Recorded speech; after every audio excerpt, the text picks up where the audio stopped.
जैसे जैसे समागम नज़दीक आता गया और अपने मन की अवस्था कमज़ोर होती चली गई, मन परेशान होता चला गया कि हाय इस बार समागम तो आ गया है, कुछ ही दिनों बाकी हैं, दिवाली से पहले परेशान था। तो हुआ कुछ ऐसा कि हम आपको बताएं तो आप भी यही कहेंगे,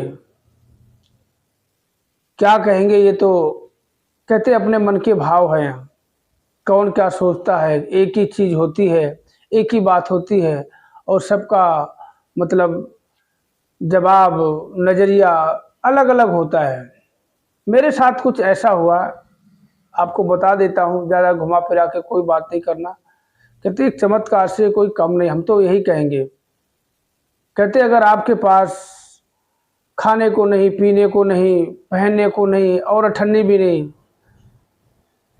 और कहते खर्चा एकदम से आ जाए और आप हताश हो जाओ, अचानक से आपको सब कुछ मिल जाए, तो ये चमत्कार से कम नहीं है। हमारे साथ ऐसा हुआ काफ़ी, मतलब अभी समागम की तारीख तो हमें 6-7 महीने पहले पता चल गई थी।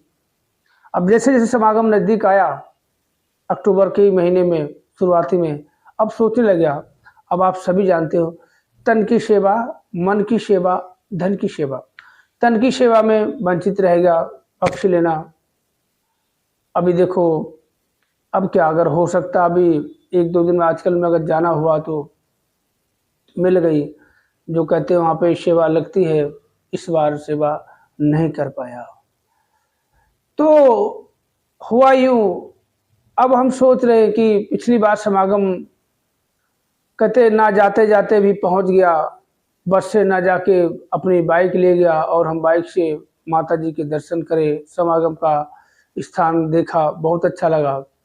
तो फिर उसके बाद क्या होता है, अब बात आती है धन की सेवा की। तो वास्तव में धन की सेवा में हम बहुत ही मतलब किसी कारण से, कहते हम खुल के तो नहीं बता सकते, किसी कारण से थोड़ा सा मैं सोचा कैसे करूं समागम सेवा, मैं कैसे करूं, क्या करूं, कितना करूं। अब जितना मर्जी कर दो, जो कहते जिसमें समर्थ हैं आप वो कर दो। अब मैं परेशान रहा, अब मैंने सोचा है दातार कृपा करना, कुछ नहीं तो समागम सेवा धन रूप में कुछ तो हमें इतना तो कृपा करो। तो बैठे बैठे अक्सर सोचा करता था दुकान पे जहाँ मैं वीडियो शूट करता हूँ, तो मेरे साथ ऐसे ही कुछ हुआ कि दिन बढ़ते जा रहे हैं। अब आपको पता है, आज का दिन आप नोट कर लो, आज की तारीख हो गई 11, मतलब आज सोमवार हो गया, शनिवार को पहला समागम है और अपनी इच्छा भी पहले समागम पे ही जाने की है, क्योंकि शुक्रवार की हमारी छुट्टी है, संडे को छुट्टी है।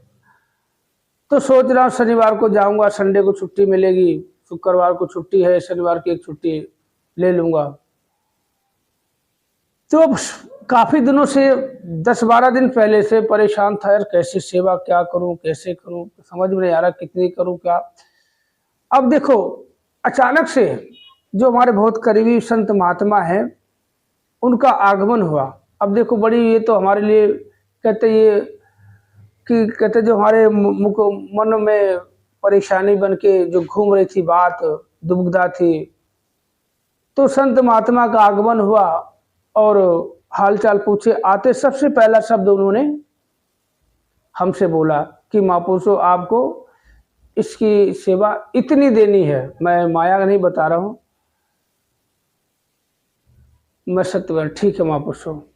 तो इतना मतलब अंदर से रोंगटे खड़े से हो गए, एकदम शरीर ठंडा सा पड़ गया ना, एकदम कपकपी सी मच जाती, एकदम अचानक से कुछ, और ये कैसे, तो वो हालत हो गई। मन रे वाह, तू ही रंकार, मैं तेरी शरणा, मैंने बख्श लो। वास्तव में हमारी कहते मन की अवस्था अगर अच्छी है, सोच अच्छी है, लगन है, अगर हम समर्थ नहीं भी है ना, तो ये अपने आप कर देगा।